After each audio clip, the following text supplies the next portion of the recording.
नौजवान साथियों, सुनने वाली मेरी इज्जत मां, पर्दानशीन मां और बहनों, हज़रात, आज का ये जलसा इंतखाबी है और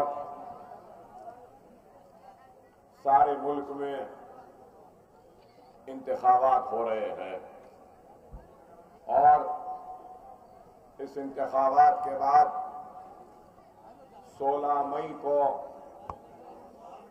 इस मुल्क के हुकूमत या इस मुल्क पर हुकूमत करने वालों का फैसला होगा। न सिर्फ इस मुल्क के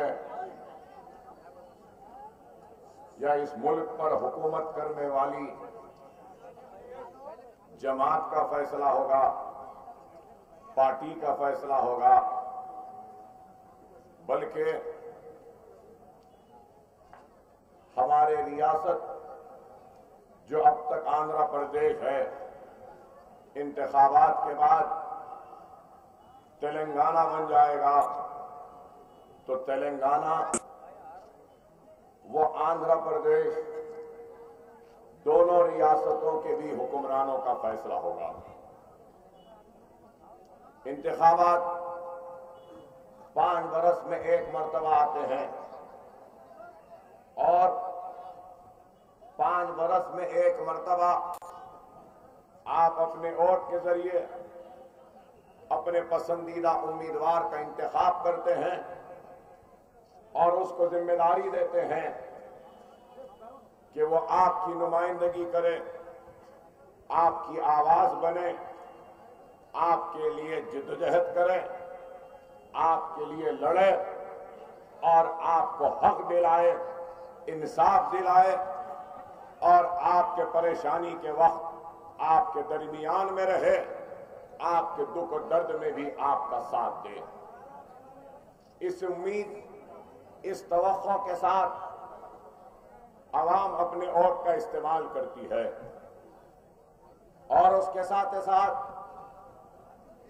ये भी आवाम फैसला करती है अपने वोट के जरिए कि मैं ऐसे जमात, ऐसे कायद, ऐसे उम्मीदवार को मुंतखब करूं जो मेरे बस्तियों में खुशहाली लाएगा,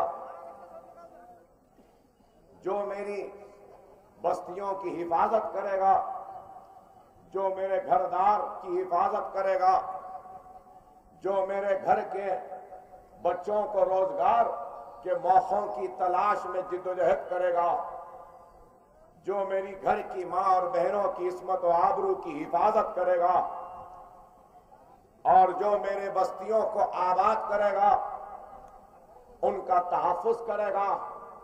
और अगर खुदा न खास्ता कभी ऐसा वक्त आए कि हमारी इज्जत, हमारी आबरू, हमारी जान, हमारे माल, हमारे आबादियों पर कोई खतरात मंडराए तो वह आगे बढ़कर सीना सफर होकर सीनों को पेश करते हुए आपकी इज्जत, आपकी इस्मत, आपकी आबरू, आपके घर, आपके दार और आपके माल की हिफाजत करें।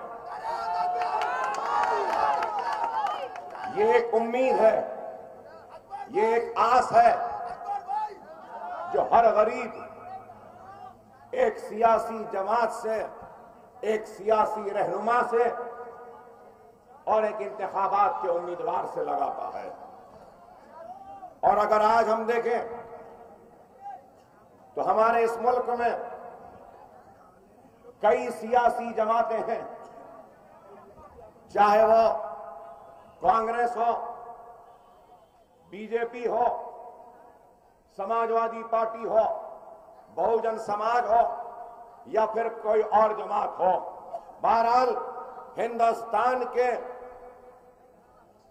सियासी जमातों की तादाद 1400 से जायद है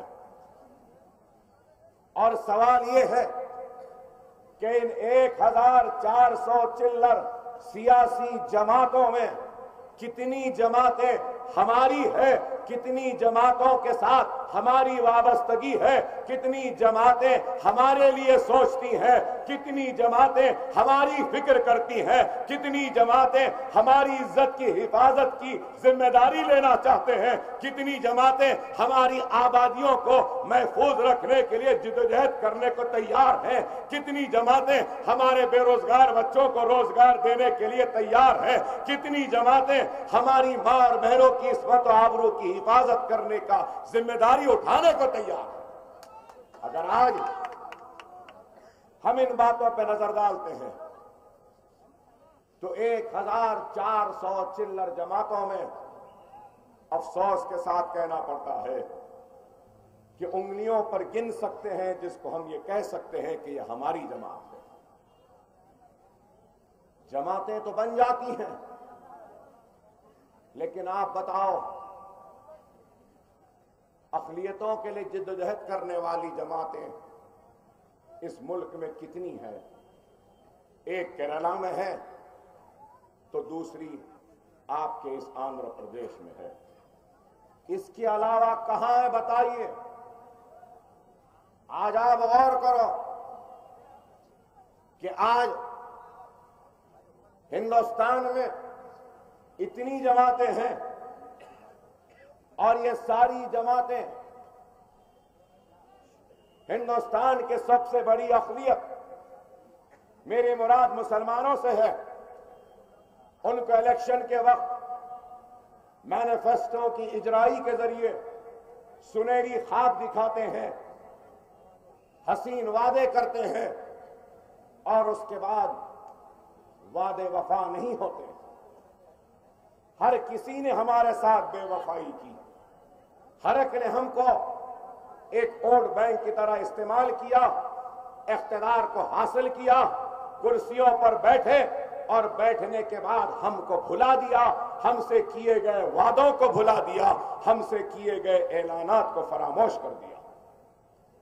आप बताइए कि हिंदुस्तान को आजाद होकर 66 बरस हुए और 66 बरस में कभी गोपाल सिंह कमीशन बना अक़लियतों और मुसलमानों के माशी, रोजगार और दूसरे जिंदगी के हालात का जायजा लेने के लिए इंदिरा गांधी के दौर में। और गोपाल सिंह कमीशन की रिपोर्ट ने कहा कि सबसे कमजोर, सबसे पसमानदा, सबसे पिछड़ा हुआ, सबसे पीछे अगर कोई है तो हिंदुस्तान की सबसे बड़ी अक़लियत है वो मुसलमान है, जो तालीम में पीछे है, जो रोजगार में पीछे है, जो मईशत में पीछे है, जो कारोबार में पीछे है, बस्तियों में सहूलतों के एतबार से पीछे है, बैंक्स के एतबार से पीछे है, खर्जात की इजराई में पीछे है, हर हिसाब से पीछे है। लेकिन उसके बाद क्या इंसाफ मिला? कमीशन बना, रिपोर्ट आई, वो रिपोर्ट बरफदान की नजर हो गई। न सिर्फ ये बल्कि उसके बाद मनमोहन सिंह की हुकूमत ने सच्चर कमेटी बनाई। सच्चर कमेटी ने क्या कहा? सबसे कमजोर, सबसे पसमानदा, सबसे पीछे, सबसे पिछड़े हुए तालीम के मैदान में, रोजगार के मैदान में हो या फिर माशी मैदान में हो या फिर उनके इज्जतों, इस्मतों और आबादियों का तहफ़्फ़ुज़ का भी मामला हो, तो आज वो भी खतरे में। सच्चर कमेटी ने उस बात की भी निशानदेही की और कहा कि अगर वो फिसादात होते हैं तो हर पुलिस स्टेशनों में मुस्लिम अक़लियत से ताल्लुक़ रखने वाले पुलिस ओहदेदारों को ज्यादा से ज्यादा मुस्लिम आबादियों में मुतयन करना चाहिए, उनको अपॉइंटमेंट देना चाहिए। लेकिन क्या हुआ बताइए? वो भी बरफदान की नजर। फिर हालिया अरसे में रंगनाथ मिश्रा कमेटी रिपोर्ट आई, वो भी यही बातें करी।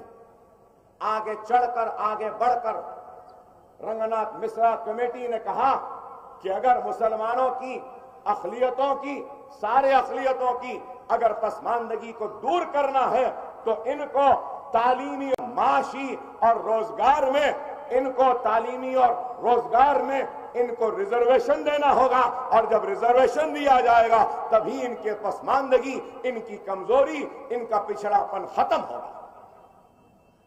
और बताइए आज तक इस मुल्क की सबसे बड़ी अक़लियत, जिनकी करोड़ों की आबादी है, अपने हक के लिए जिद्दोजहद कर रहे हैं। न नौकरी मिलती है, न रोजगार मिलता है, न बैंक से कर्ज मिलता है, न हमारी बस्तियों में तरक्कीयाती सरगर्मियां व काम होते हैं। और इसके अलावा 66 बरस की हिंदुस्तान की तारीख में 50,000 से जायद फिसादात हुए, जहां पर हमारी बस्तियां जली, आबादियां जली, इस्मतें लुटी, आबरू लुटी, तबाही और बर्बादी हुई। लेकिन फिर भी इस मुल्क का अक़लियत इस मुल्क से मोहब्बत करता है और इस मुल्क से वफादारी के साथ इस मुल्क के दस्तूर पर, जिस पर इसको यकीन है, कानून पर यकीन है, आज भी इंतजार कर रहा है, मुंतजिर है कि शायद मुझे आज नहीं तो कल इंसाफ मिल जाएगा। लेकिन आप बताओ, ये नौजवान यहां खड़े हैं, शायद इनको नहीं मालूम कि हिंदुस्तान का कोई ऐसा चप्पा नहीं है जहां पे फिरका वाराना फिसादात नहीं हुए। कांग्रेस के दौर में हुए, जनता के दौर में हुए, जनता दल के दौर में हुए, यूनाइटेड फ्रंट के दौर में हुए, बीजेपी के दौर में हुए, समाजवादी पार्टी के दौर में हुए, हर दौर में हुए। कभी लखनऊ जला, कभी बिहार जला, कभी भोपाल जला, कभी मेरठ जला, कभी अलीगढ़ जला, तो कभी हैदराबाद जला, कभी निजामाबाद जला। अरे इतने फिसादात, 50,000 फिसादात, और हर फिसादात पर कमेटियां बनी, इंक्वायरियां हुई, रिपोर्ट आई, वो भी बर्फदान के नजारे। आप बताओ, अरे ये नाइंसाफी का सिलसिला जारी है। नौकरियां नहीं, घर नहीं, रोजगार नहीं, माशी कमजोरी, उसके बाद इज्जतें, इस्मतें, घर दार सब लुट रहा है। इसके बाद भी इनके दिलों को सुकून नहीं आया। हिंदुस्तान के सियासत का या तारीख का एक सियाह दिन आया, काला दिन मैं कहूंगा, और वो काला दिन था 1992 6 दिसंबर का दिन, जिस दिन इस मुल्क के फिरका परस्त जुनूनियों ने, जो इस मुल्क को हिंदू राष्ट्र बनाने का इरादा रखते हैं, ख्वाब देखते हैं, हिंदुत्व ताकतें एक जगह पर जमा होकर, खड़े होकर हिंदुस्तान के सेक्युलरिज्म की मिसाल, हिंदुस्तान के सेक्युलरिज्म की इमारत कहूंगा, बाबरी मस्जिद, राम जन्मभूमि, डिस्प्यूटेड स्ट्रक्चर जो कहते हैं, जो स्ट्रक्चर था, जो इमारत थी, उस इमारत को ढा दिया, शहीद कर दिया, गिरा दिया, और उसके बाद उसके मिंबर की जगह मूर्ति को रखकर पूजा शुरू करवा दी।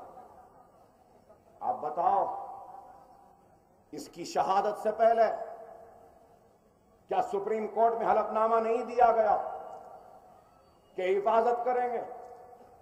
क्या पार्लियामेंट में तयख्खुन नहीं दिया गया, हिफाजत करेंगे? क्या नेशनल इंटीग्रेशन काउंसिल में नहीं कहा गया हिफाजत करेंगे?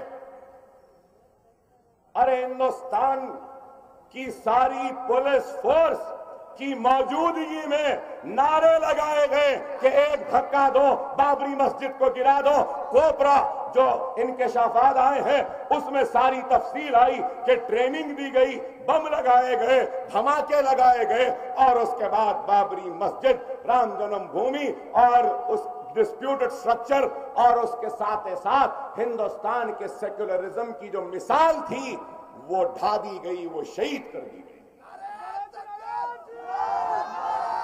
बताओ, शहादत हुई, एहतजाज करने वालों के सरों और सीनों पे गोलियां, काले झंडियां लेकर गए तो गोलियां चलाई गई, ताड़ा में हजारों बच्चों को डाल दिया, बंबई में फिसादात, मां और बहनों की इस्मत को लूटा गया, आबरू को लूटा गया, बराना परेड करवा दिया गया, बस्तियों को जला दिया गया, लोग भागने लगे। ऐसे भयानक फिसादात के हिंदुस्तान के तारीख के बदतरीन फिसादात में से वो भी एक बदतरीन फिसाद था जो बंबई का फिसाद हुआ। फिर उस पर भी इंक्वायरी कमेटी बैठ गई। श्री कृष्णा, बाबरी मस्जिद पर भी इब्राहिम कमेटी बैठ गई। हर एक पे कमेटियों पे कमेटियां, कमेटियों पे कमेटियां। अरे आज जब मैं कहता हूं अपने खिताब के जरिए इंसाफ के लिए आवाज बुलंद करता हूं और हक़ाइक़ को बयान करता हूं, तो मुझे फिरका परस्त कहा जाता है, मुल्क का गद्दार कहा गया मुझे। अरे मैं पूछना चाहता हूं, कौन सी गद्दारी की है मैंने इस मुल्क के साथ? अरे ये मुल्क का वफादार सिपाही हो, अगर मुल्क की हिफाजत के लिए अगर आगे बढ़ना पड़ेगा तो सबसे पहले अपने सीने को पेश कर अपने सीने पर गोली लेकर इस मुल्क की हिफाजत करने वाले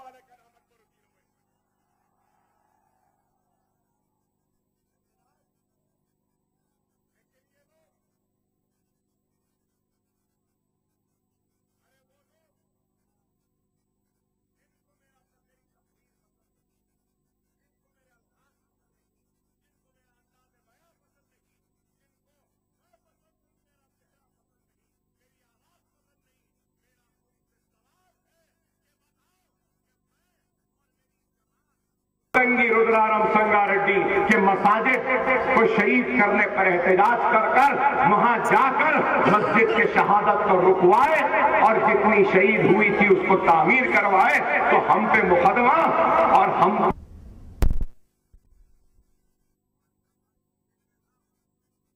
संगारेड्डी लेकर आए। संगारेड्डी क्यों लेकर आए थे मुझे? मुतंगी रुद्रारम मेदक में 2 मसाजिदें शहीद हो रही थी, उनको शहादत से रोका हमने, बचाया उसको, तो हमारे पे मुकदमा। अब मेरा सवाल है उन लोगों से जिन लोगों को अकबर ओवैसी पसंद नहीं, उसका अल्फाज उसकी तफरीर पसंद नहीं है। अरे हम हमारी मस्जिद को बचाने के लिए गए तो हमको मुकदमे और जेल, और अयोध्या में वो बाबरी मस्जिद जो सेक्युलरिज्म की एक मिसाल थी, उसको संघ परिवार, बजरंग दल, आरएसएस, विश्व हिंदू परिषद और शिवसेना और बीजेपी के लोगों ने मिलकर शहीद कर दिया, खा दिया, सेक्युलरिज्म को खत्म करने की मुनज़्ज़म साजिश की। तो मेरा सवाल है कि कितने लोगों को पकड़े, कितने लोगों को सजा दिए, कितने लोगों को जेल में डाले, कितने लोगों पे मुकदमा दायर किए? नारे तकबीर! नारे तकबीर! मैं बोलता हूं तो पसंद नहीं आता। अरे बंबई के बम धमाकों में मुलव्विस उन मुजरिमीन जो जिम्मेदार है बेकसूर लोगों को की जान लेने के लिए बंबई के धमाकों में, उनको सजा होनी चाहिए, बेशक होनी चाहिए, कड़ी से कड़ी सजा देनी चाहिए कि मासूमों की जान गई। लेकिन मैं पूछना चाहता हूं कि बाबरी मस्जिद पहले शहीद हुई थी, बम धमाके बाद में हुए। बाबरी मस्जिद के साथियों को, कसूरवारों को बंबई के बम धमाके करने वालों के साथ दोनों को मिला के जेल में डालना था, तो हम खुश होकर कहते थे कि हाँ इंसाफ हुआ, और ये ऐसा इंसाफ होना भी चाहिए। सही है या नहीं आप बताओ मुझे, मैं पूछना चाहता हूं। क्या कोई गलत है? ये पूछना चाहता हूं आपसे, आप बताओ बीजेपी के पास क्या है? क्या इस मुल्क को बनाया? इस मुल्क को कुछ दिया? इस मुल्क को कुछ तरक्की दी? अरे कुछ भी नहीं दिया। इस मुल्क को सिर्फ तबाह व बर्बाद करने वालों का नाम संघ परिवार, बीजेपी और आरएसएस है, और ये तबाह नफरत के जरिए कर रहे हैं और इस मुल्क के मोहब्बत करने वाली आवाम को बांट कर रहे हैं, तकसीम कर रहे हैं और इस मुल्क के सबसे बड़ी अक़लियत पर जहर उगल कर, उनको लूट कर, उनको जलाकर, उनको डराकर इस मुल्क के इक़्तिदार पर बैठना चाहिए। इसके अलावा क्या है इनके पास बताइए? नेशन बिल्डिंग का कुछ है? क्या करे बताइए? नौजवानों, शायद तुम नहीं जानते, बाबरी मस्जिद शहीद होने से पहले बीजेपी के सिर्फ 2 MP थे। बाबरी मस्जिद शहीद होने से 7-8 साल पहले सिर्फ 2 MP थे। बाबरी मस्जिद को शहीद करे और मुसलमानों पर जुल्म करे, नफरत की सियासत इस मुल्क को तक़सीम करे, राम के नाम पर इस मुल्क को बांटे, नफरत की सियासत का बीज बोए और नफरत के जरिए दिल्ली के इक़्तिदार तक ये भारतीय जनता पार्टी, विश्व हिंदू परिषद, बजरंग दल, हिंदुत्व की ताकतें पहुंचने में कामयाब हो गई। ये अजीब सियासत, एक सियासतदान कुछ बनाकर, कुछ जोड़कर, कुछ अच्छा कर कामयाब होता है, लेकिन ये बीजेपी वाले तोड़कर, बांटकर, काटकर, कत्ल कर नफरत करवाकर इक़्तिदार की तरफ आगे बढ़े। क्या ये मेरी बात गलत है? इसके अलावा क्या है इनके पास? कुछ नहीं है। और आज फिर नरेंद्र मोदी को वज़ारत उज़्मा का उम्मीदवार बनाए। क्या काबिलियत है नरेंद्र मोदी? क्या सलाहियत है नरेंद्र मोदी? आप बताओ, क्या कोई जबान पर उबूर है? क्या तारीफ पर उबूर है? क्या हिसाब किताब पर उबूर है? क्या माशी मैदान में उबूर है? या फिर खेती बाड़ी में उबूर है? तालीम के मैदान में उबूर है? किसमें उबूर है बताओ? महात्मा गांधी का नाम बराबर से बोलना नहीं है। ये है। कौन सी पार्लियामेंट का इंतखाब है नहीं मालूम, अलेक्जेंडर की तारीख नहीं मालूम, सिकंदर आजम कहां आए, कहां थे, अलेक्जेंडर कहां आए नहीं मालूम। क्या मालूम? क्या काबिलियत? अरे आप गौर करो मेरी इस बात पे। और मैं इस जलसे के जरिए बीजेपी को वोट देने वालों से भी सवाल करता हूं कि आप बीजेपी को वोट दे रहे हैं ना? नरेंद्र मोदी को जो लोग वोट देना चाहते हैं उनसे मेरा सवाल है, नरेंद्र मोदी के पास क्या काबिलियत, क्या सलाहियत है? कुछ नहीं है। आप थोड़ी देर के लिए खामोश बैठे और तवज्जो दे मेरे जुमले पर। नरेंद्र मोदी के पास अगर कोई सलाहियत है, कोई सर्टिफिकेट है, तो सिर्फ और सिर्फ गुजरात को जलता हुआ खामोशी के साथ देखने का सर्टिफिकेट है। गुजरात में मुसलमानों का कत्लेआम होता हुआ तमाशाई बनकर देखने का सर्टिफिकेट है। गुजरात के हिंदुस्तानी मुसलमानों का कत्ल हो रहा था और वो खामोश तमाशा देख रहा था, ये सर्टिफिकेट है। गुजरात की मां और बहन जो हिंदुस्तानी मुसलमान है उसकी इस्मत लुट रही थी, आबरूल नीलाम हो रही थी, तो ये खामोश तमाशाई देख रहा था। बच्चों के गले कट रहे थे, खामोश तमाशाई देख रहा था।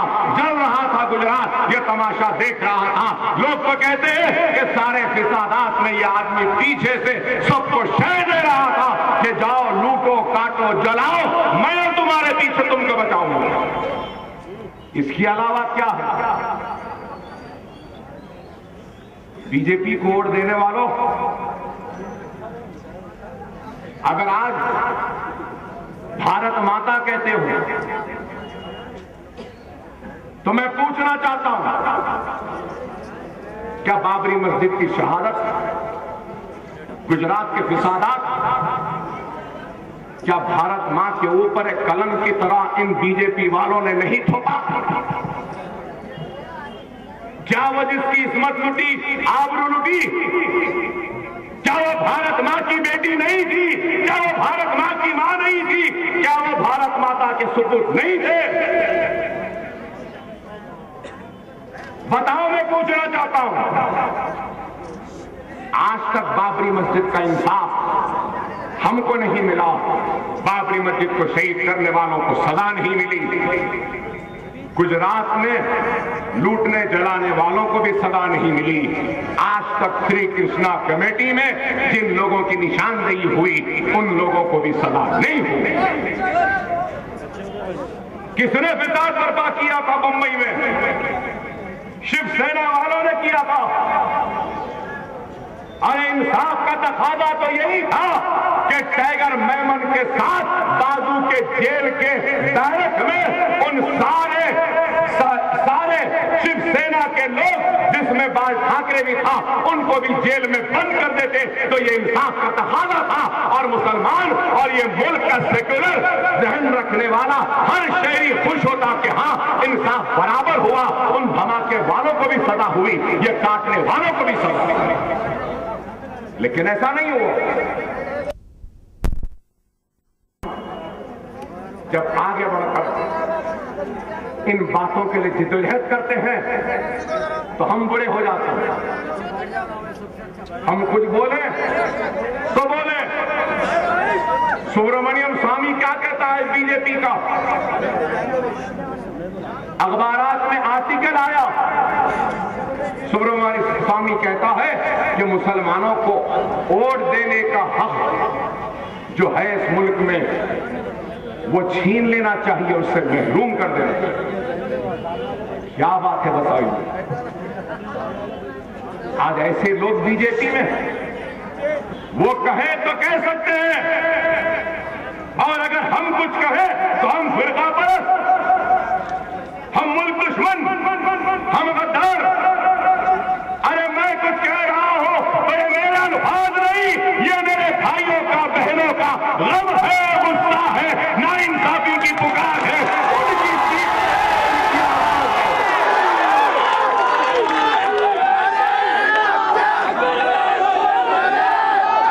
ये सबने जिम्मेदारी दी है कि इनके गुस्से, इनके नाइंसाफी, इनके हक के लिए मुझे आवाज दी है कि मैं लड़ूं और मैं आगे जाऊं। सही है या नहीं बताओ मेरे।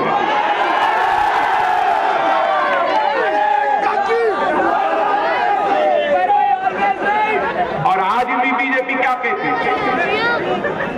राम मंदिर बनाएगी, एक्स्ट्रा सिविल कोर्ट नाफिज करेगी, कश्मीर के खुसूसी महकम को खत्म करेगी, दस्तूर के दायरे में रहकर राम मंदिर बनाएगी। मतलब ये कि दस्तूर को ये लोग तब्दील करना चाहते हैं। वाजपेयी ने अपने दौर में दस्तूर को तब्दील करने के लिए एक रिव्यू कमेटी बनाई थी। अरे आप गौर करो, आज ये हिंदुत्व ताकतें जो हिंदू राष्ट्र का ख्वाब रखते हैं, इनसे मुकाबला करने की किसी में हिम्मत नहीं है, जुर्रत नहीं है, जसात नहीं है, कोई इनको बोलता नहीं है। यहाँ जो लोग खड़े होते हैं तो वो लोग भी हमको गाली देते हैं, हमको बुरा बोलते हैं, लेकिन मोदी बीजेपी को तो कुछ नहीं बोलते। क्यों? क्यों? इसलिए कि उनको मोदी, वाजपेयी, बीजेपी, अडवाणी से डर है, और हमको अल्लाह का डर है। दुनिया हमको नहीं डरा सकती, दुनिया हमको नहीं झुका सकती। ये सर झुकता है तो रब्बुल आलमीन के बारगाह में झुकता है, और ये सर दूसरा कभी भी नहीं झुकेगा। ये सर कट जाएगा, सूली पे लटक जाएगा, लेकिन खुदा की कसम कभी झुकेगा नहीं।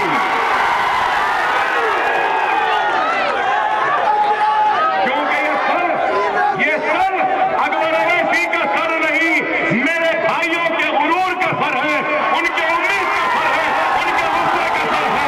मैं झुक सकता हूं लेकिन आपको नहीं झुका सकता। अरे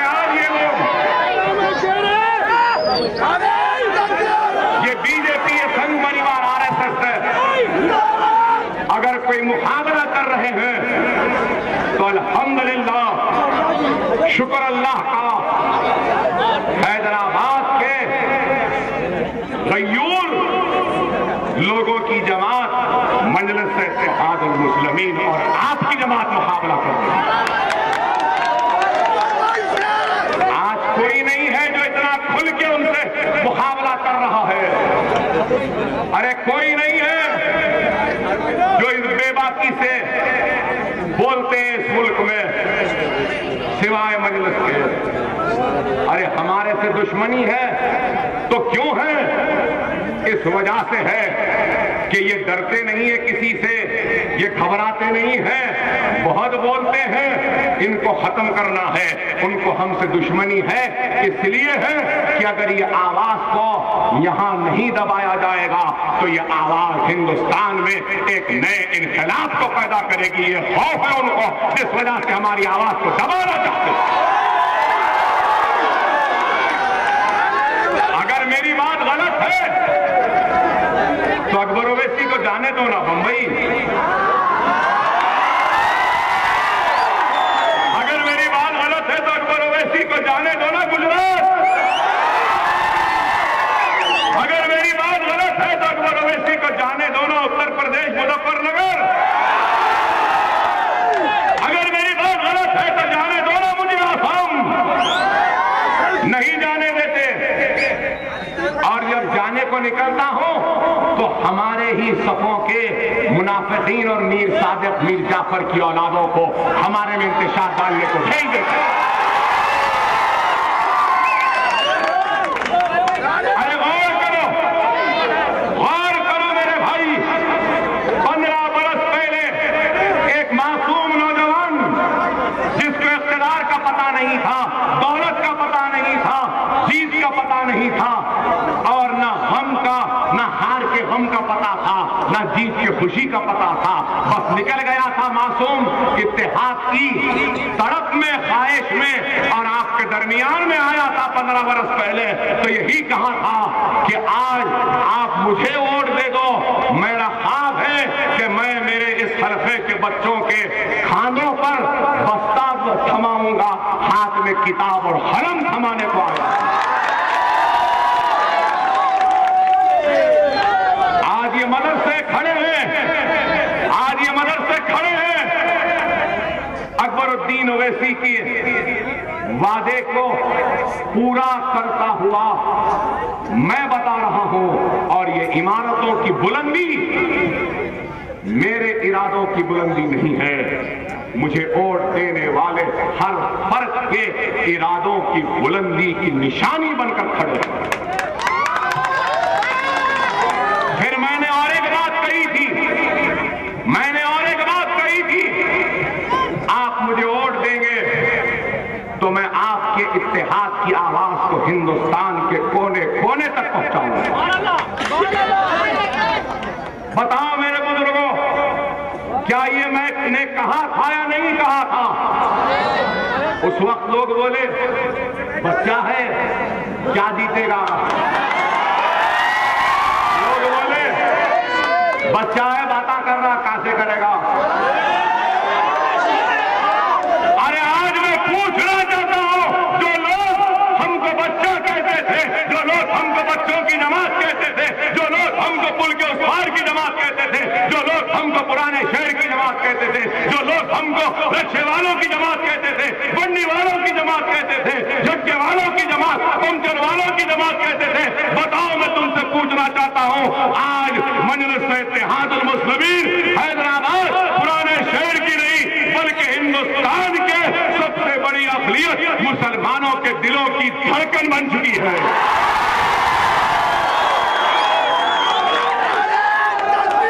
कल तक जो लोग अकबर ओवैसी को चंद्रायन गुट्टे का एमएलए समझते थे, आज अकबरुद्दीन ओवैसी ने चंद्रायन गुट्टे के नाम को हिंदुस्तान में मकबूल करवा दिया। अल्लाह को बुरा दिखेगा, कोई मेरा गुरूर न समझे, मेरा तकब्बुर नहीं, लेकिन जब मेरा कोई भाई सऊदी अरब में, दुबई में, कतर में, इमारात में, लंदन में, अमेरिका में, कनाडा में जब किसी से कहता है कि भाई मैं हैदराबाद का हूं, तो पूछने वाले पहली सवाल करते हैं, हैदराबाद अकबर ओवैसी के पास से। क्या गलत है बताओ मेरे भाई? अरे मेरा भाई जवान मेरे शहर में नहीं है, उसके सीने को भी मैंने फुला दिया है, उसके सर को भी गुरूर से बुलंद कर दिया है कि हम उस हैदराबाद के हैं जिस हैदराबाद आज संघ परिवार से ये दस्ते गिरेबान होकर उनसे मुकाबला कर रहा है और उनको शिकस्त जरूर देगा। अरे बताओ मेरे भाई, आज मजलिस ये काम करती है तो हम बुरे दिखते हैं। अकबरुद्दीन ओवैसी ने 15 वर्ष पहले वादा किया था, आपकी आवाज को हिंदुस्तान के कोने कोने तक पहुंचाऊंगा। आज इस फतेह शाह नगर के इस बस्ती में, इस रोड पर आपके दरमियान में खड़े होकर एक और वादा करता हूं, दुनिया देखेगी, दुनिया देखेगी। आइंदा 5 वर्ष में महाराष्ट्र, यूपी और कर्नाटक से भी मजलिस के एमएलए को मुंतखब करवा कर जितवा कर यह हाल होगा।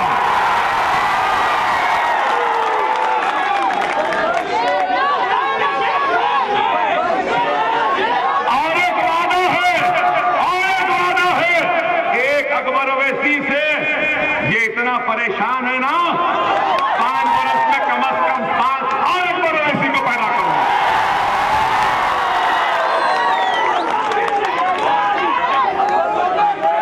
अरे आज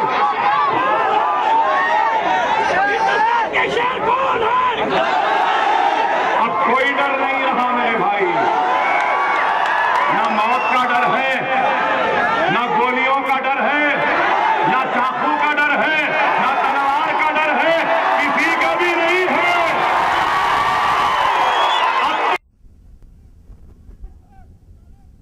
अल्लाह से दुआ है कि अल्लाह मेरे भाइयों के लिए उनकी खिदमत करते करते जामे शहादत नौश फरमाने का मुझे मौका दे दे, तो मैं अल्लाह का शुक्र अदा। अब तो नहीं रहा। अरे आज ये लोग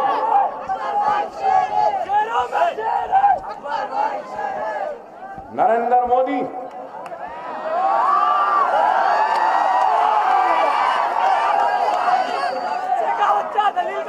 कह रहा है ये बीजेपी संघ